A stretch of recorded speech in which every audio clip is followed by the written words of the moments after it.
You're tuned to More Living with Jim Brogan, broadcasted live from the Brogan Financial Studios at News Talk 98.7, where old-fashioned values, expert knowledge, and genuine understanding come together to give you the retirement straight talk you deserve. Jim's a former National Advisor of the Year recipient and a financial educator, and he's here today to talk about how you can live out the best years of your life. Jim and the Brogan Financial team have been helping retirees and pre-retirees across the Southeast for almost 20 years in their pursuit of financial independence. You can reach them during the week at 865-862-6800. So sit back, relax, and get ready to learn, folks, because More Living with Jim Brogan starts now. Hello, East Tennessee, and welcome to More Living with Jim Brogan, where it's all about living the best years of your life your way. You're listening to News Talk 98.7 WOKI, and many of you listening make a shopping list around the holidays to help you stay organized. And you still might have many gifts to buy, ingredients for a big Christmas dinner, and travel plans to finalize. And getting it all done in time can be very stressful. But ultimately, it's worth it when the big dinner comes together and all the presents are wrapped and under the tree and we enjoy time with our loved ones. The same could be said of retirement. It requires a lot of planning that can be stressful and complex, especially if you're doing it on your own. But ultimately, it's worth it when you get to enjoy years and years of the lifestyle that you've been looking forward to. So think about it. If you spend many hours planning this holiday season, just a couple of days to go just right, shouldn't you spend more time planning for the next decades of your life to go right? Of course we should. So wishing you the most joyous holiday seasons. If you have questions about your retirement, you're in the right place. So here's what I'm going to cover. I'm going to cover 4 major items that should be on your financial checklist if you're getting ready to retire or you are already retired. One is a retirement income plan. Maybe as the most overlooked retirement planning. Number 2, a tax minimization strategy. Income taxes are the highest expense you and I will ever pay in our lifetimes. And you have more control of your income taxes in retirement than at any other time in your life. What are you doing to minimize taxes? Where are taxes likely to go in the future? Number 3, an estate plan. An estate plan takes care of you while you're alive, and it takes care of your loved ones when you're gone. And then finally, number 4, a plan to cover health care costs. So today we'll answer some retirement questions that you might have. At Brogan Financial, we help with all areas of retirement planning, including making important decisions about how to make your money last the rest of your life, protect yourself from taxes, and plan for some big expenses that you may have down the road. Give us a call. I know we're about at the end of the year. We're into January now for our appointment scheduling. But give us a call, 865-862-6800, and sign up for a complimentary financial review so you can get your 2022 off to a great start. Now, let's start with the income plan. I mentioned I think it's the most overlooked area in retirement planning because it's not just how much income you can draw in retirement, but it's also where are you going to draw the income from? How are you going to structure your investments to provide dependable income that will increase over time to keep up with inflation and that won't run out before your life does? And of course, Social Security election becomes a critical important part of your income plan. So, when you get to retirement, you've heard me say many times, the plan that gets you to retirement is not going to be the plan to get you through retirement. And we have to realize that, when you retire, it's no longer about this pot of money that you have. It's about how you take the pot of money or the investment mix or any other assets you have, like rental real estate, whatever. But how do you take that accumulation of assets and how do you convert it into stable, dependable income? Because it's all about income in retirement and making sure it'll last as long as you do. So the first is you need a plan. You've got a bunch of investments and you've saved for you convert to income. So one part of that is reassessing your risk tolerance. And I'm going to say something here that sounds counterintuitive. But if you need to be drawing systematic income throughout retirement from your savings, like you need some income just to live on.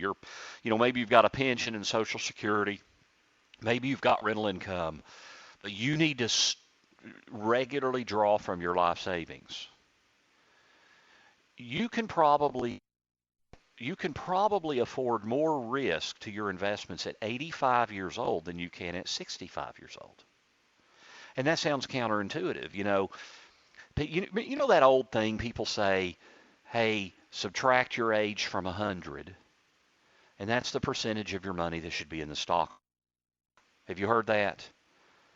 I mean, I don't like that. I think somebody probably came up with that in a napkin in a coffee house or eating lunch one day. I mean, it sounds good.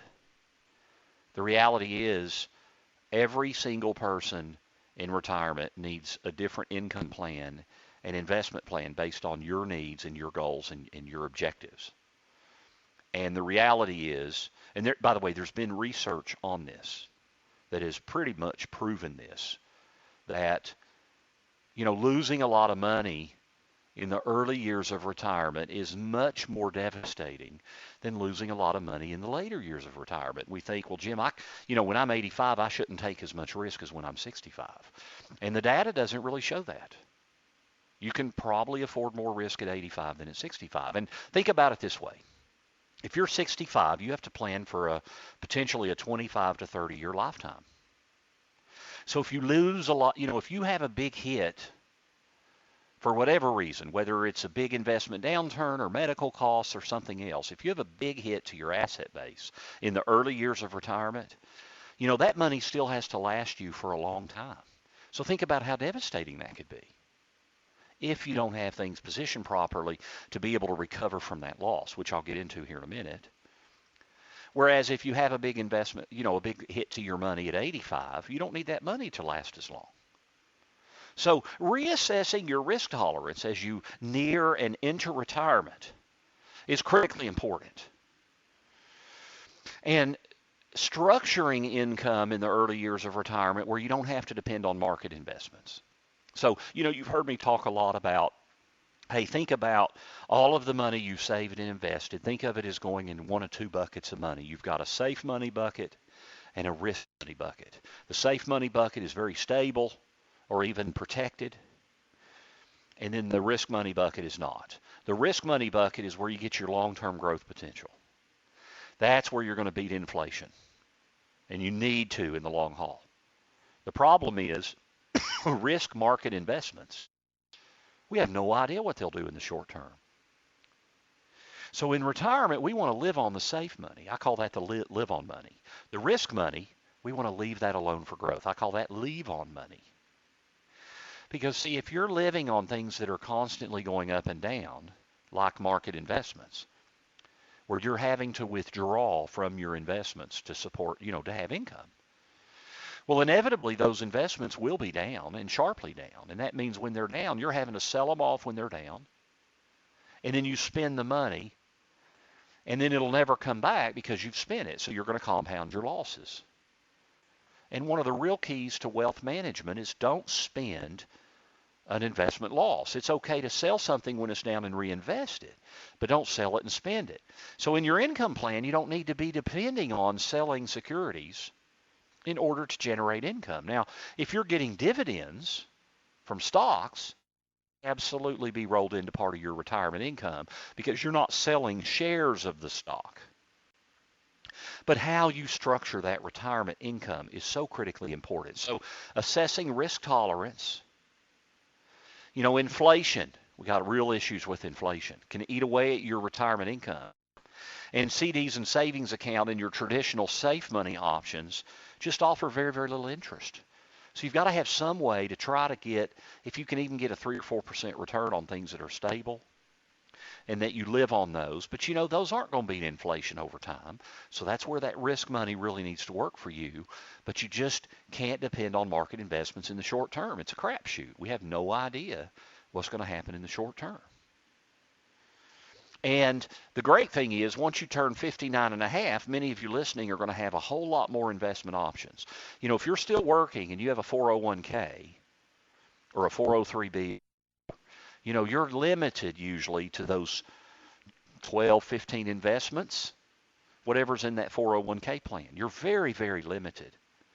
The great news is at 59 and a half, most 401k plans will allow you to take control of that investment and have better access to investment choices without affecting your future participation in the 401k. By all means, until you retire, you should be investing regularly through your 401k through payroll deduction and getting any employer match. But you can take much greater control of the investments that are in there. Then there's Social Security benefits. How are you going to file your Social Security benefit? Recent study, only 4% of Americans file optimally for Social Security income. And we don't really know because we don't know when we're going to die.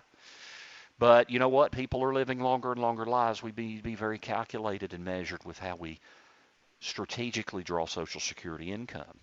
What about IRA and 401k distributions? How much will you take out every year, and what's the tax impact, which we'll get into in the next segment? And then your income producing investments, how much will they produce? So it's the importance of having a comprehensive retirement plan and investing in retirement income, minimizing the impact of inflation over time, and tax minimization. Now, when we come back, we're going to dive into tax minimization. It's the largest expense you and I will ever have in our lifetime. And in retirement, we have the greatest, most people in retirement have greater control of their income taxes than any other time in their lives. What can you be doing to minimize income taxes? So stay with us. You're listening to More Living with Jim Brogan right here on News Talk 98.7 WOKI. Welcome back to News Talk 98.7's Brogan Financial Studios, where Jim Brogan is coming to you live with important news and advice to help you achieve your dream retirement. Get ready to learn and live. Here's your host, Jim Brogan. Welcome back. This is More Living on News Talk 98.7 WOKI. I'm your host, Jim Brogan. We're with you every Saturday from 9 to 10 a.m. and again from 3 to 4 p.m. Taxes are going to be your largest expense in retirement. Do you know if you're paying more than you have to?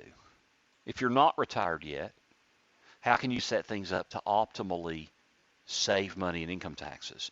You know, your finances will change a lot in retirement. That's why it's important to get advice on how to minimize your taxes in retirement.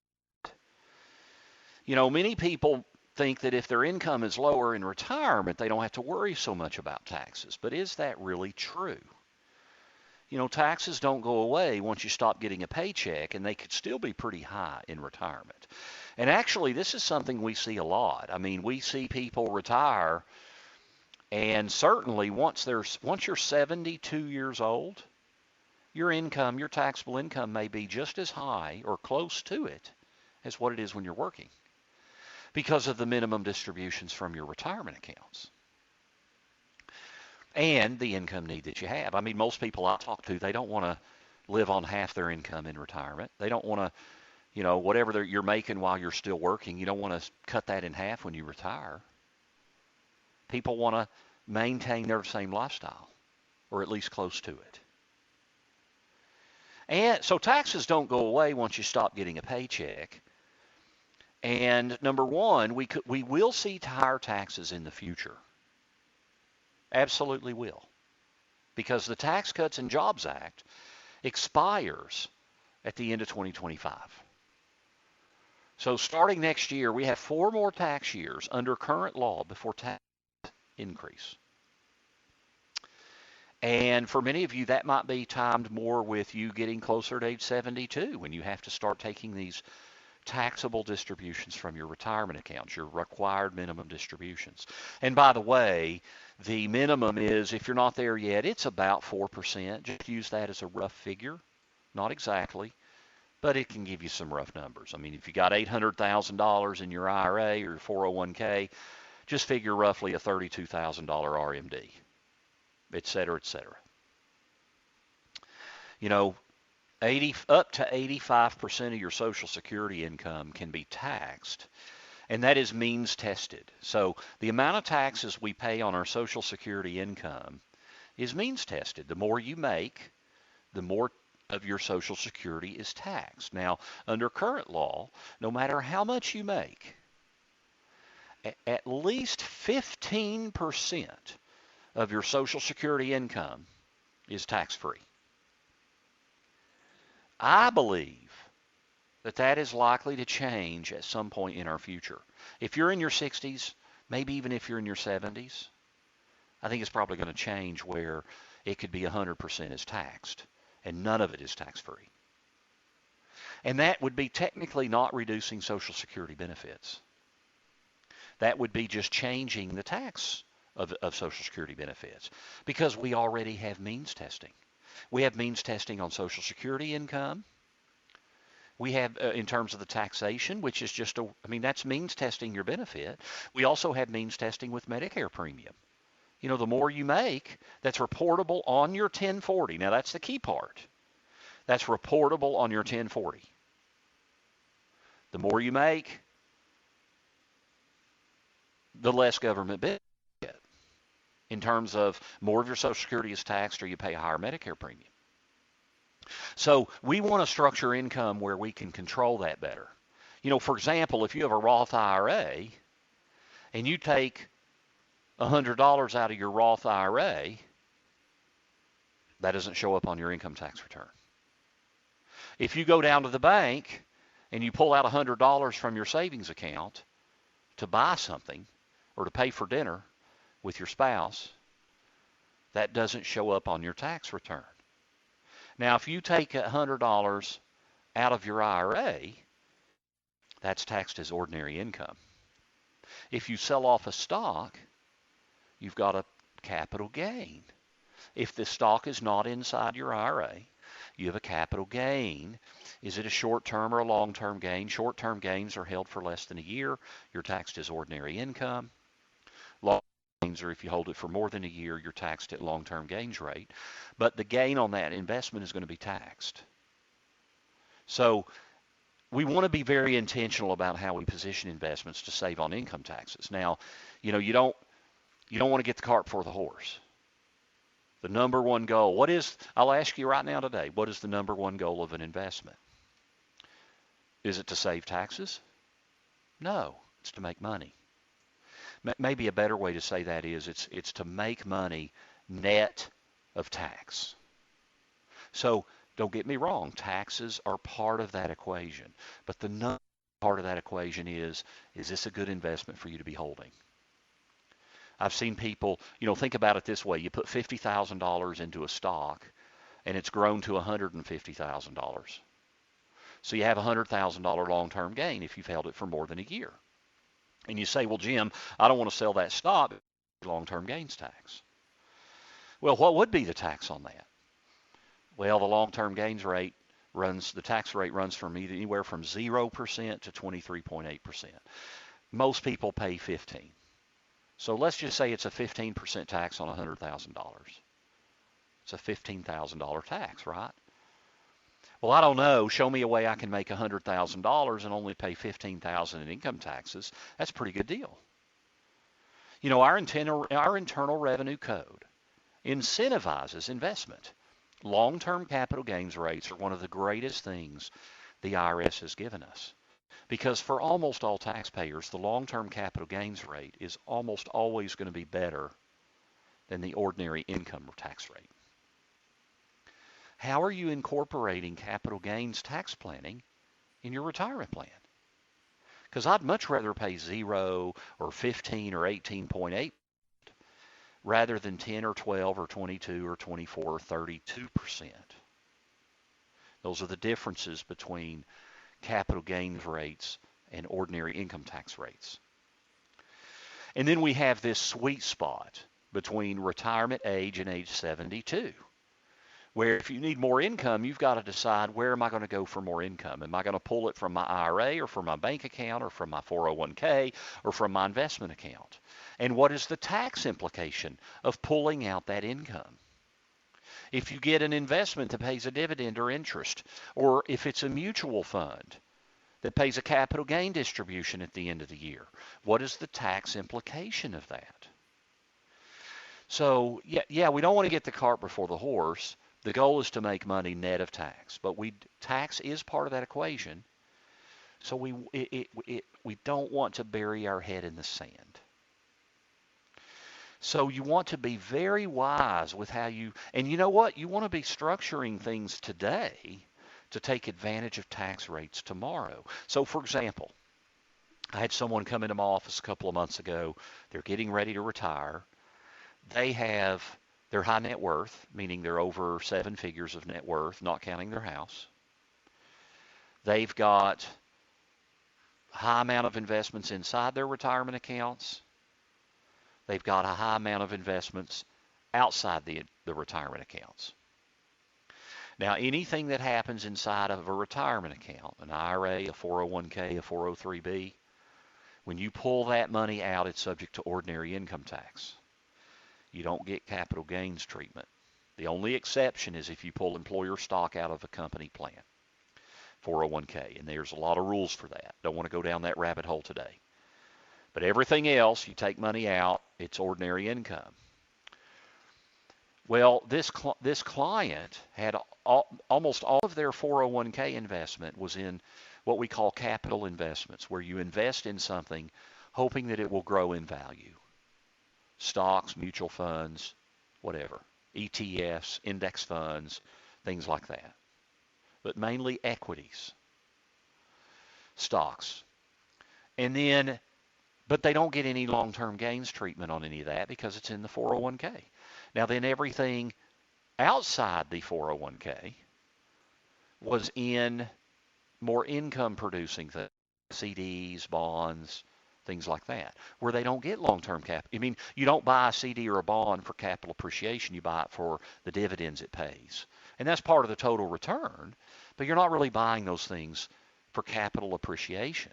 So you're not buying them for long-term capital gains, in other words. You're buying them for income. The problem is they don't get long-term gains treatment either because you're not investing. I mean, they do if they grow, but you're not investing in a bond to grow in value, typically.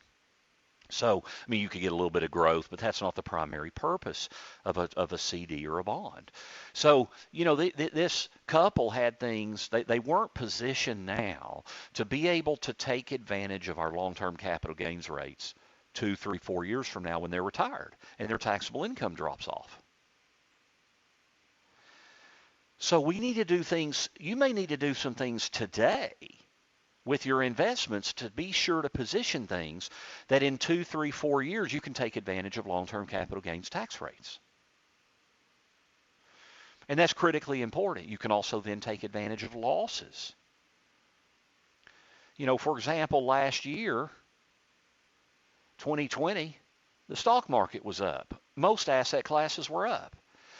You held something like natural resources or energy in your portfolio, which is a form of diversification, more than likely, no matter what you were invested in, if you were diversified in a fund, you were down in that fund.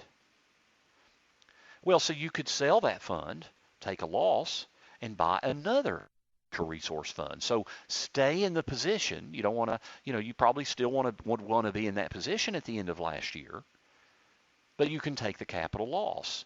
Now, to be clear, if you have a loss, you can't sell something and immediately buy it back. You have to wait a period of time. So, but you can buy another security, another fund. Okay, now when you have a gain, you can sell something and immediately buy it back and take the gain.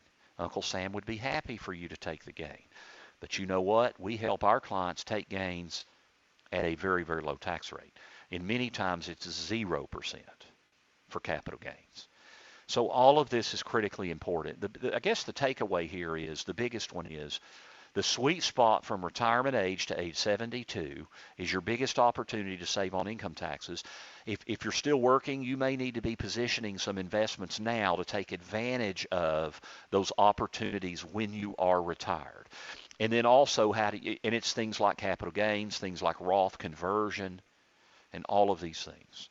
And then if you're over 72, there still may be very, very many opportunities. I got many clients that are over 72 and they take their minimum distributions, but they've got large retirement accounts. So then after they do that, they also do some Roth conversion, where they pay some extra tax in what they know is a reduced tax rate today as compared to what it'll be in 2026. And then the question is, what is Congress going to do potentially in the future to increase tax rates even more? So your tax plan is a critical component of the financial plan.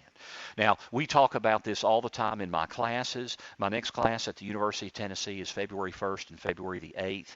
If you go to financialsurvivalforretirement.com, that's the name of the class, financialsurvivalforretirement.com. It is open for registration. I know in the holiday bustle, we're all getting ready for Christmas, but you can go ahead and reserve your spot. It's $59 per person. A married couple is, I think, $99. Financialsurvivalforretirement.com. It's February 1st and 8th. It's a two-part class, two 2-hour sessions, adult education, non-credit. If you're retired or getting close to retirement, I cover the 7 key areas everybody needs to address in a comprehensive retirement plan. And one of the biggest areas we talk about is tax minimization. Now, when we come back, we're going to talk about estate planning, taking care of you and taking care of your loved ones. So don't go away. You're listening to More Living with Brogan only on News Talk 98.7 WOKI. Welcome back to News Talk 98.7's Brogan Financial Studios, where Jim Brogan is coming to you live with important news and advice to help you achieve your dream retirement. Get ready to learn and live. Here's your host, Jim Brogan. This is More Living with Jim Brogan, where it's all about living the best years of your life your way, and those are the retirement years. This is News Talk 98.7 WOKI, and we're talking about 4 items should be on your checklist as we head into 2022 with your financial planning. We've talked about income planning. We've talked about minimizing taxes. In this segment, we're going to talk about your estate plan. Now, if you've missed part of the show, we're on every Saturday, 9 to 10 a.m., again from 3 to 4 p.m. here from the Brogan Financial Studio at WOKI. You can also catch my shows online. We podcast all of our shows. That'll be up by Monday, more than likely. Mondays are usually when we get this up. If you go to broganfinancial.com and click on radio, you can pull up our show.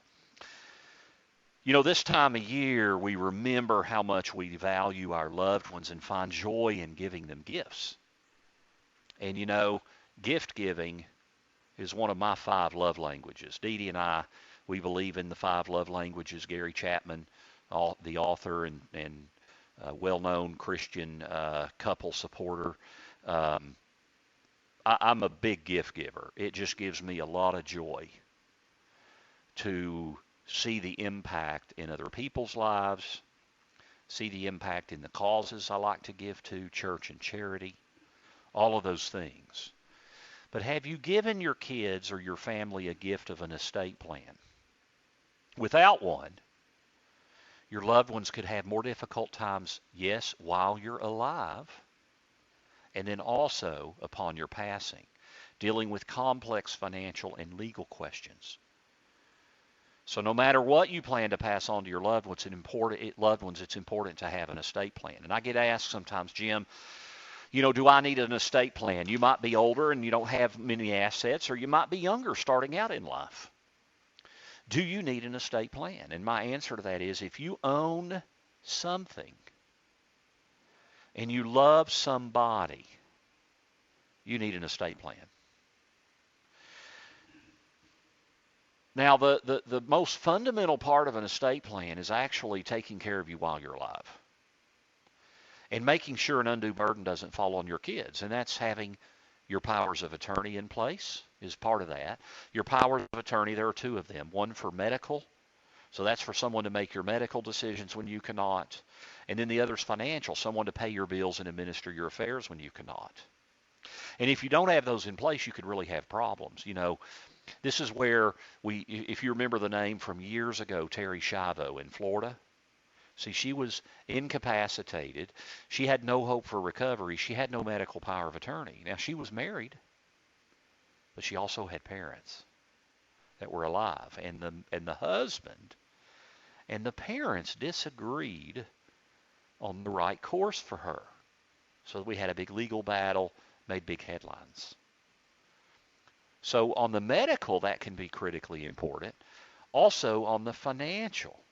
If you're married, just even being married, like if my wife and I, Dee Dee and me, if I'm 70 and I have an RMD that I have to take out of my retirement account, and I haven't done it, and late in the year I become incapacitated, it might be a temporary thing. She cannot take my RMD without a power of attorney because an IRA is an individual retirement account. It's in my name. It's not in her name. She doesn't have permission to act for me unless I give her that permission with a power of attorney document. Now, with both of those, for medical and financial, you need to always have a fallback. What if your primary power of attorney cannot serve? So those take care of you while you're alive. Now, then at your death, you've got a lot of issues of control, complex financial and legal questions.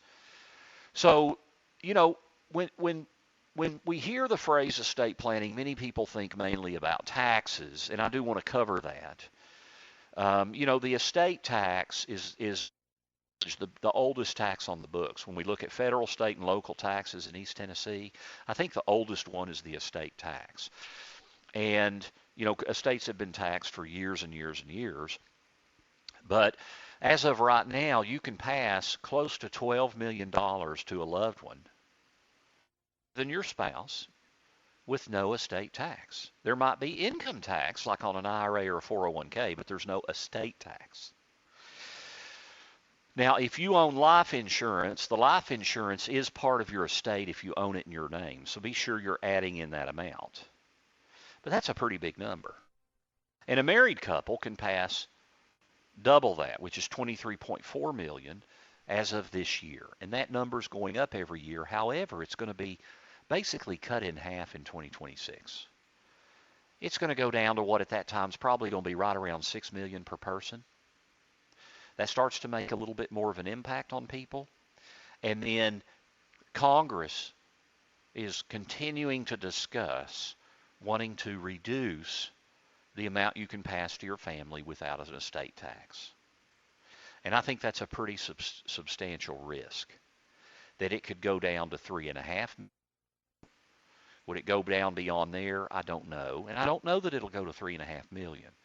But that's something that needs to be watched, and your estate plan needs to have some flexibility in it based on changes in the tax laws. What if the tax laws change when you're 88 and you no longer have mental capacity to make decisions? Well, you cannot change your estate plan if you have a simple will. You have to have proper estate planning in place now so that other people in your life can make those proper decisions. Powers of attorney, trust, successor, trustees. So, certainly having the proper will, do you need a trust? I'm kind of running out of time on the estate planning part, but coordinating all this is critically important. And then the other part I want to talk about is your beneficiary designations. Your will does not govern, does not control everything you pass on. If you have something where you've named a beneficiary, life insurance, retirement accounts, if you have an annuity, when you set up those kinds of things, retirement accounts, life insurance, annuities, they ask you to name a beneficiary when you set those up. And many of you didn't even, we don't think twice about it. We list our spouse if we're married, maybe our kids as contingent beneficiaries. Yet that little box on the form, on that account application, that little beneficiary box has full control and authority over who gets what. The will has nothing to do with it. In other words, the beneficiary designation legally supersedes the will. How long has it been since you reviewed your account beneficiaries? Do they coordinate properly with what's in your will or in your trust? And is all the properly? I would say in estate planning, passing on retirement accounts and dealing with the income tax ramifications. You know, if you have an IRA or 401k, you haven't paid income tax on most, if not all of that money. So if you don't pay the income tax, who's going to pay the income tax? Well, your kids are, or whoever that goes to as beneficiary.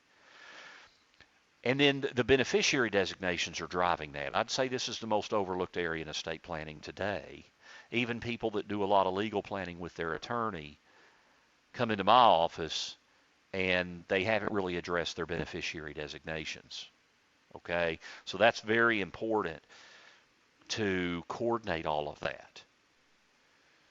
And then what happens to your retirement account and the taxation of that at death?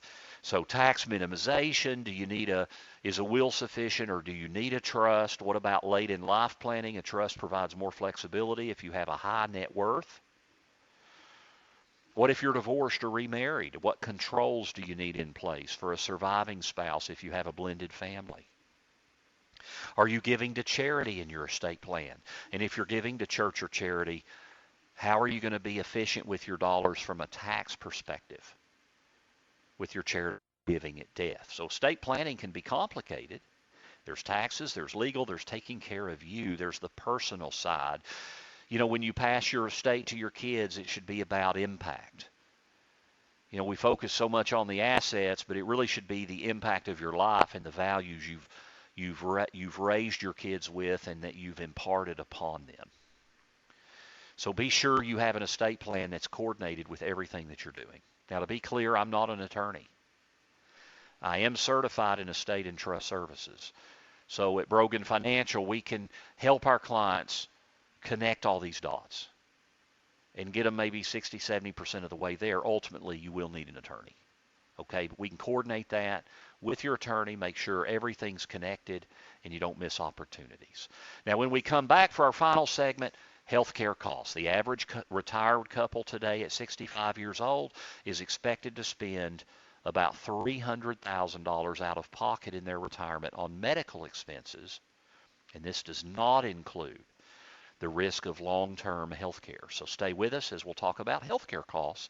This is More Living with Jim Brogan on News Talk 98.7 WOKI. Welcome back to News Talk 98.7's Brogan Financial Studios, where Jim Brogan is coming to you live with important news and advice to help you achieve your dream retirement. Get ready to learn and live. Here's your host, Jim Brogan. Thanks for tuning in this week to More Living with Jim Brogan here on News Talk 98.7 WOKI. We're with you every week on Saturdays 9 to 10 a.m., again 3 to a.m. You can also catch our podcasts online. Go to broganfinancial.com, click on radio. Today we're talking about end of the year checklist, four important checklist items as we head into 2022 financially, in terms of your financial retirement planning. And for this last segment, we're going to talk about healthcare costs. The average retiree medical couple at age 65 years old is going to spend about $300,000, just shy, about $290,000 on medical costs. That does not include long-term custodial health care. So $290,000, so let's just call it $300,000. Now, that sounds like a big number, and it is. The reality is you don't retire and have to write a check for $300,000. It's not like you retire and have to write a check for your property taxes for the next 25 or 30 years all at once. We pay for medical costs on a year-by-year basis. So the way we plan for this is by building it into our income plan. You know, if you're kind of average health, pretty healthy, maybe got, 2 or 3 minor, a little bit of high blood pressure, some high cholesterol, you're on some meds for that, it's controlled, kind of average health, or maybe a little, pretty healthy, but you got a few things going on. You're probably looking at, once you're 65 and on Medicare, if you buy a good Medicare supplement to supplement what Medicare does not cost for your medical bills, you're looking at $5,000 to $6,000 per year per person. So a married couple, $10,000 to $12,000 a year. So if you're married, you need about $1,000 a month budget for health care, but that's all in. That includes utilization. That includes your out-of-pocket costs. So that's all in, premiums and out-of-pocket costs. Now, if you got a lot of stuff going on medically, you could spend maybe double that even, 10 to 12,000 a year per person. Okay, so those are kind of averages. Once you're 80, you're probably going to spend 10 to 12,000 a year per person in today's dollars. So, you're looking at your medical expenditures in the first 20 years of retirement, you're looking at them double, roughly. If it's 6,000 a year initially, it could be 12,000 a year when you're in your early to mid 80s. But you build that into your income plan. That's how you plan for that. So build it into your income plan. Come on Medicare at the right time. 65 for most people, unless you're still working or you're covered by your spouse at work. Then when you have a qualifying event, retirement, you can then come on Medicare. So there's a lot of issues, and then what Medicare supplement, or do you do a Medicare Advantage? What do you do? But those are important factors. And then the other important factor is the risk of long-term care. 7 out of 10 people age 65 years old will need some form of long-term health care. I think a lot of that is because people are living longer and longer lives. So what's your plan to deal with that cost? An average assisted living facility in East Tennessee, you're going to pay probably between $45,000 and $60,000 a year. So let's just say $4,000 to $5,000 a month. Nursing home, pushing $8,000. You're going to be paying $8,000 a month. About $7,000 a month, rough figures. So, now you're not going to be spending money elsewhere. So what can you afford to pay for out of your own income and assets? And then how do you need to plan for all of this? So, self-funding is an option for long-term care, as is some of the insurance programs that are out there. I'm a big believer that you have some sort of a plan to deal with this risk. If you end up, and I hope you don't need long-term care.